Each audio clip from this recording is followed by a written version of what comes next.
and welcome to another episode of the final Siren with Duck and Oz from the Purple Rain. Oz, mate, we've just witnessed an absolute nail-biter. I'm kind of still in shock. I'm I don't know what's going on. I feel like weird. Yeah. I'm so relieved that I'm kind of like floating. Mate, you're up and about, Bart. I'm up and about. Fair to say, gave you the good old man hug, the bear hug, nearly choked you out. The last minute of that game, something else, and just to see the boys get up and about, particularly retro round, what Fremantle is all about as a football club: grit, determination, effort, hard work, blue collar, and we saw all of that today. Obviously saw the Dockery as well. Give us the old heart attack. It comes with it, mate. It comes with the territory, doesn't it? Leading all the way through until the fourth quarter. Oh, mate, I was like game blouses, mate. I was like, we're done. We're done. And I was ready to put up the white flag. But I tell you what, we had Siren on the show a couple of weeks ago, and he said this team it doesn't want to put the white flag up. Yes. We may have seen it the week before, but that doesn't matter. What we've seen here is grit, determination. We've seen a young team with a lot of young guys have a win against the reigning premiers, essentially squashing their hopes of making finals. And, realistically, mate, like I said, they kicked the first two goals of that last quarter, and it's just like, you can feel the stadium deflate, but then cometh the hour, cometh the man. Young Lockie Schultz. The guy who was on the Old Bull Young Buck podcast, and maybe that's a little bit of a bonus, but the man who is a plumber, he's a tradie, gets the ladies. Got a good song about him too, I believe. But Schultzy, mate, absolute miracle mark. Oh, boy. And then, usually in true Dockers fashion, that mark is followed up with a miss. Handy point, But quick single. Shout out, Jody. But I tell you what, mate, he goes back, jails it, and the team just lifts around him. Absolutely lifts around him. And just fantastic from them. Siren kicks another goal. We're up and about. And then those last two clearances, Darcy to Brayshaw. Now, mate, how did Brayshaw end up stats-wise? Brayshaw, he had 39 disposals, 12 tackles, and here's what I loved about him, 518 metres gained. Oof. It's one of the things I said to you earlier, so let's make sure we talk about the young brigade through the middle. We're talking about Chera, 33 disposals, 8 marks, 6 tackles, but 684 metres gained. We also talk about Siren in there, 20 disposals and a key goal, and obviously his involvement in scoring chains. We saw the evolution there of the Fremantle midfield, and that's the future of the club right there. Watching those blokes run through such a young age, running through the middle, taking it to the reigning premiers. Thanks for coming. Yeah, so Darcy in the ruck, the big hodl, mate, the big onions, love him, and he's just going strength to strength this year. Cherry actually in the last 3 weeks, I think, has really stood up. Fantastic last week. I think he played his career best game according to AFL play rankings, but he might have done that one better this week. Brayshaw, he's just unbelievable, mate. Tackler. He was back to Brayshaw, tackler mate. again. And just those hand passes, the 1-2, his evasiveness. And Siren played one of his better games, mate. And then you've got the old head Mundy just guiding the boys through, and it was just awesome, mate. I thought Tobe Watson actually played a really solid game. Hayden Young probably played his best game for the club. He was outstanding, and that's why he was the number, I want to say 7, 8, or 9 draft pick. He's one of the He's around there. He was 7 or 8. I can't remember. Did it go? It went Young, then Siren, and I think it went Young, Siren, and then Henry. Mate, speaking of Henry on the wing to start off. Oh, delish. Really enjoyed that. Delish. And then, had to change things around. Obviously, we've seen Bailey Banfield after the game. He looks like he's okay. Yeah, hope so. He'll obviously miss the 12 days because of the concussion, because he was out like a light. And, we had real grave concerns there at one stage. But he was up, got around the boys, sung the song, so he's okay. But I thought Connor Blakely as well in that last quarter, that composure on the wing, that run and hard and gut run. Mate, so that was really fantastic. Now, guys, we've got a very special guest that's just joining us. One of the inaugural Dockers, the tallest player to play the game for a long period of time until I think maybe it was Sandy took him over. Yeah. But Matt Spida Burton. How you going? How you going, Spides? Welcome. Duck, mate. Hey, Duck. How are you? This is Oz. Now, just casually, I'm 6'2", and this guy makes me look like I'm 5'4". But great to have you on the show. Fantastic. It's retro round and obviously cult hero of the club. Can you talk us through what it was like the first game against Richmond, away, representing the club, etc.? How did it feel to play for a new club, but in the AFL? Like, walk us through, some of those emotions. Can I give you some context? Yeah, go. Yeah. So we turned up on the last day in October, and there's about 80 or 90 there at training at Freo Oval. A lot of us are waffle hopefuls trying to get a spot on the list. There was an unlimited number of those, and some were, Peter Miller and Peter Bell, the first two players picked. Some, my full brother, Jay, who was selected as a priority pick. Freo Oval, they decided to have a motorbike contest, so we got kicked off there down to Troy Park on the water there in Melville sort of way. So we sort of trained down there. Pre-season, some of the guys had never been on an aeroplane. In our first pre-season game, we went to the Northern Territory, and it had rained. It was Australia Day. It had rained more than it had here in the last month. So we're underwater playing the Northern Territory. Gary Durkay from the Northern Territory had a kick to win the game after the siren and missed it. So, and then we went through a full pre-season and we learned a hell of a lot. And the last pre-season game was against Brisbane at Waverley on a 40-degree day. So you can imagine how many people Freo versus Brisbane are out at Waverley on a 40-degree day. So there was no one there. We come into our first match versus Richmond, and there's really low expectations. We weren't given the selections that the new teams were given sort of 10 years ago, and we were written off that we wouldn't win a game for a number of years, and so it was really good to sort of start off against Richmond, the MCG, the home of footy, and we just went down by a couple of points in that very first game. People forget, we sort of see Sarong and Young and Brayshaw and Chera, but, there was really, I think we had 21 players that day. There's really 21 stories, and, mine was that I'd played 100 waffle games. I was almost 25 years of age. I'd been overlooked in a lot of drafts, and so to finally make it for myself, was just, up there with the greatest day of my life. So you're also on the West Coast list, if I'm not mistaken. That's right. Yep. And then obviously given your big gig at Freo, taking that with both hands, and obviously first season, start finding your feet, playing some great football, and then growing from strength to strength. Did you feel something growing with the club as you're playing through from first season to second season, etc.? Did you feel the momentum building for Fremantle? I felt it really quickly, really early. Okay.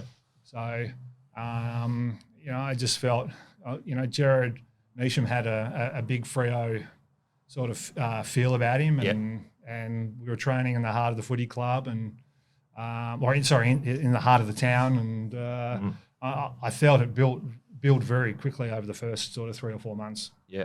Cool. Fantastic. Now, Spides, we've actually gone back during COVID last year. We went back and watched this game, start to finish, went through, analysed it, mate. You were absolutely fantastic in the game. 21 disposals, 13 hit-outs. Back then, obviously, there wasn't as many stoppages and things like that. Mate, what are your memories of running out? Your first game of AFL, but first game for the club. You guys, we really stuck it to Richmond. If it wasn't for Brendan Gale just plucking a couple and just pulling it out of his backside, mate, I think we had a red-hot sniff all the way through. Yeah. No, I remember, the first ruck tap, and if I'll take you through a little bit of history. The ball wasn't much of a ruck tap. The ball sort of fell, and then it got sort of pushed to our half back line, and Dale Kickett won it. And in modern day terms, I spread to the members' side of the MCG, and I took the first mark for Fremantle. I also kicked it to about 55 metres out, so I also got the first message from the runner. He told me, don't ever kick it there again. Okay, kick it deep inside 50. So, it was just, listen, the day was awesome. I never thought I'd play AFL, so I'm playing AFL. We realise the enormity of being pioneers and being the first ones out on the ground, or the first one in the colours of Fremantle, and I'm quite sure we'll touch on later how good it was seeing those colours out there today. And one of the girls wore my original jumper today. So nice. That was nice. Good that they could do that. So beautiful. Well, we may as well go straight to it. So what, obviously retro round, we're in the gear. Does it take you back to do you think we should be looking at this as our away strip? Well, listen, a lot of people know my history, but there's a lot of people at the game today saying how good it was to see the boys in those colours. So, and to be quite honest, a couple of times today, I saw Sean McManus, I saw Jamie Murillo, I saw Chris Groom. I saw Clive Waterhouse. Yeah, that's what he said. That was the first note, very first note we wrote down was, geez, Hayden Young has got a bit of Waterhouse about him. A lot of Clive about him, and he played really well. Hey, just your thoughts on the game today, mate. Just what did you think? How did you think the boys went? I thought there was good spirit. Well, not good spirit. I thought it was a great spirit today. So I thought, they were enormous. There's a lot of injuries, and those conditions were awful today. Yep. You could argue, that they were missing kicks and that sort of thing, but those conditions were atrocious. So I just thought, the trend's your friend, and the trend's been heading north for our boys all year, and today was another example of that. I'd like to hear your thoughts on Sean Darcy, obviously ruckman to ruckman. Have you found his season and his growth over the past, particularly the past couple of years? How do you see him as a ruckman? Well, going back on that comment that those young players that sort of come in and have an impact straight away, I think the majority of people are really harsh markers, and Sean was a young ruckman, and I think he needed 50 games. And I think now, I don't know how many games he's played, but I think how many games he's played, he's just reached that next stage. And not only has he sort of gone through that next stage, he's also then gone to the very best in the competition where he's mixing with them. I think he's enormous. I think he's plucking them really well. Listen, he's kicking for goal. Wasn't great today, but he's kicked a lot of goals normally. I think, I know it's 50-50 whether it's been Fifey or Aaron has given their body the most for this club. But I think it's just been a really good bat and change from Aaron to Sean Darcy. Yeah. And speaking of that, mate, is there any kind of ruckman cartel that you've, a collegiate understanding? You got yourself obviously starting off the big giant ruckman, then Sandy, and now the big Hodor, as we like to call him, Sean Darcy. That passing of the baton, are you just proud to see that, mate? Yeah, for sure. Well, if you go back, to the 90s, and Justin Madden was supposed to be the last of the dinosaurs, and then I was supposed to be the last of the dinosaurs, and then Aaron was. So, and that's the beauty of the game is, today some smaller players, Mitch Crowden or even Sarong, little fella. I mean, Brayshaw and Chera. I play with Boomer Harvey. Yeah, that's the beauty of their game. Yeah, we've just got, you're not a basketball team where everyone's 6'6" to 7 foot tall. So, so I just love it, and I think Sean's a 200, 300 game player. Would you like to see a little bit more love for the old ruckmen in the Brownlow count? Because they seem to get a little stiffed. They do. It's a midfielder's medal. I'd actually like to see someone else voting for it rather than the umpires. They've got a big enough job to do. Yep. And then another little point while I'm on my high horse. Yeah. There you go. Is that whoever wins the best and fairest for the premiership team should be nominated as the best player in the competition. Oh, I like that. Okay, yeah. Would have been Benny Allen in 91. You're spot on, Doug. Yeah. Question for you now, Spides. You watched the game out there today. How do you think you would have gone in this modern game with so many clearances, obviously so many ball ups? What would your hit out numbers be, mate? Would they be through the roof? Would you be a dream team specialist, 50 hit outs a game, mate? Stuff like that? Mark, I'm not the biggest fan of myself. Listen, it's hard to say. You don't know you would have. Listen, the pace of the game is amazing. I think they're better trained than we ever were. I think the science has come into the sport now.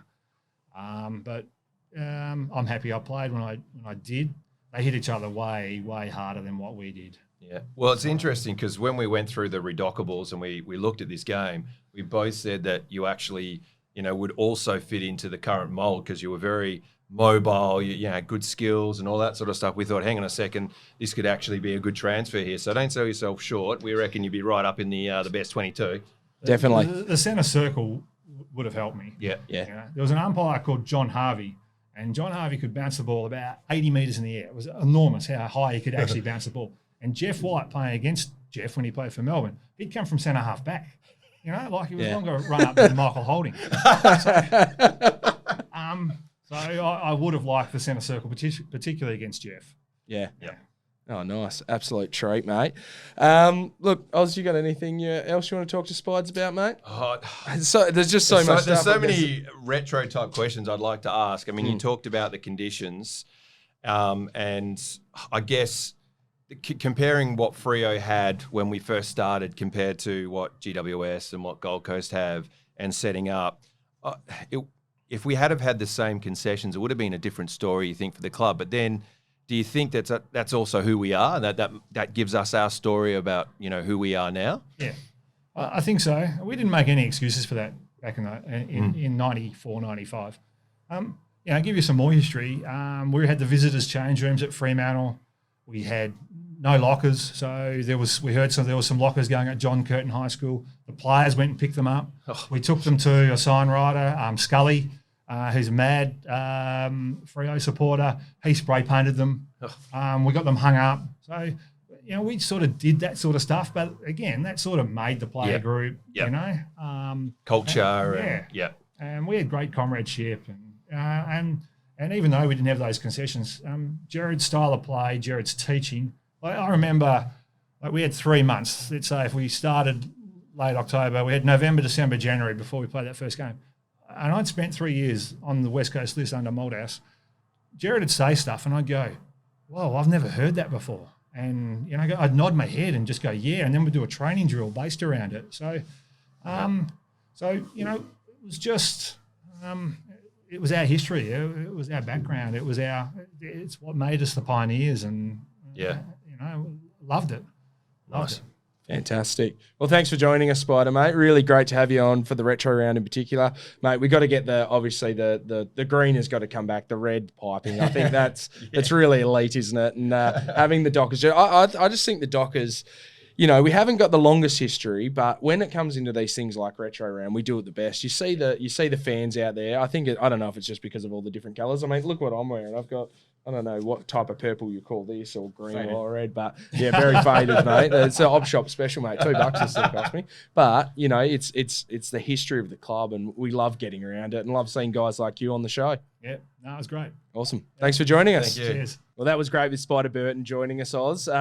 Obviously, I'm glad he stood next to you and not me, mate. So that was fantastic. Even though we're about the same height, he's an absolute giant of a man, and what a lovely bloke. Oh, legend. Mate, speaking of giants of men, and, one of the cult figures down at the club played his 100th in Matthew Taberner, one of the weirder units, as we like to ask the boys. So he's the weirdest unit. So it's not even get to the end of the question. Should have asked Spider who the weirdest unit was. Oh, back in the day, yeah. Oh, that's a missed opportunity. Yeah, okay. But, mate, the big fella, in his 100th, he's kicked the first goal of the game. Now, I feel like we've had the full Tabs experience in the first quarter alone. Yeah. Led out, take a great mark, has a shot for goal, kicks it. Yep. Leads out, takes another great mark, even closer, misses. So, you're getting full Tabs. Then he gives away a weird 50-metre penalty. He takes some really great marks. He's out of position sometimes. But they're the highs and lows that you're going to get from Tabs. Mate, then at the start of the second half, he kicks, one of the great goals. Oh, yeah. Probably the best goal of his career. After, I think the total score together was 3 goals, 20 or something. And he's just snapped one out of his backside, mate. Do we say it's his preferred or his non-preferred? Well, I don't know what he kicks with, mate. So left, preferred. Let's say preferred. Preferred, snapped it. Yeah. On the wrong side, Oh, mate. yeah. And then on the siren, we need something to get us up and about. Yep. Takes the big jukes, go back. Boom. Straight through the high little. So, mate, Tab's outstanding today and kicks 3 and really celebrates his 300th. His 100th. His 100th. Which it feels like 300 games for Tabs, doesn't it, mate? By the end of it, I felt like that. Mate, Oz, we've got 3 more home games in a row now. Oh, my So we go goodness. Brizzy. Yeah. Then we go the Derby. Win. Then we go St Kilda away. Finals. Oh. They Mate, just draw you in. They draw you in when you think all hope is lost. All of a sudden, Freo go, how about this? Take that. Have some of this. Here we go. Bang, bang, bang, finals. Oz. Are we in? Are we able to? Can I ask a question? Go. If the players say, hey, lucky jumpers, can they roll it again against Brizzy? I don't know. I would love to. I don't know what the jumper policies compassionate outcry I there, tell maybe. you what, mate, the green, the white shorts, I loved it. It was really, really retro, and I loved it. Club does a great job. And check this out, mate. That anchor, all right, the anchor behind us, guys, I went to lift it. I'm not as yoked as Oz here, so I'm like struggling. That's actually quite a heavy anchor. Yeah. It's got a bit about it. Yeah, it does. And the young fella that lifted it before the game, mate. Yeah. He must have been, pumping weights and eating cakes. Yeah, true. To get that kind of girth, Getting to get it it right up and there. about. Yeah. It's a shame with the weather because, obviously you've got the anchor, the big rock, it would have been great, but, the weather, etc. Coronavirus, mate, can't get that on the thing. That's the world we live in now. But, fantastic job by the media team. Good call. You guys did a great job once again. Yes. I know you see there they are over there as well. But look, I think the club has absolutely embraced retro round. The long sleeve jumpers, the best. The woolen long sleeve jumpers Have are you ordered just yours? I don't know. It might be a birthday present. Well, see, because your birthday's one day after mine. Yeah, we next may have week. both have hinted at the old. Can we please get that? Yeah, I know. I got a couple of mates that if treat you up on haven't. it. Get in quick. All right, I was on that note. What a fantastic win, Dockers fans. How good was that? That was just absolutely amazing. Yeah. Really great to see the future of the club as well. To see the Brayshaw, the Chera, the Sarong, the Darcy, the Young, all that kind of stuff. Oh, mate, it just gets you up and about. And, hey, like the great man Baz, the mayor, said, to beat the best, you got to beat the best. And we've beaten the reigning premiers. So we have. We're in the finals. At the moment, Port Adelaide are up by about, what does that say? They're up by a goal. So hopefully Port Adelaide hang on. And, for the love of God. Mate, we're in the finals and all of a sudden. Yeah. Sniff. Book the bus. That's what I'm talking about. Book the bus. Oh, we're on there. Tats. Tats. Remember. Yeah, if we win, we're getting tats, mate. Yeah, tats. Not okay. a game if we win the flag. Yeah, I know. Yeah? All right. All right, guys, on that note, see you later. See you later. Have a fantastic evening. Enjoy that. Enjoy work tomorrow. It's going to be great. And, happy days.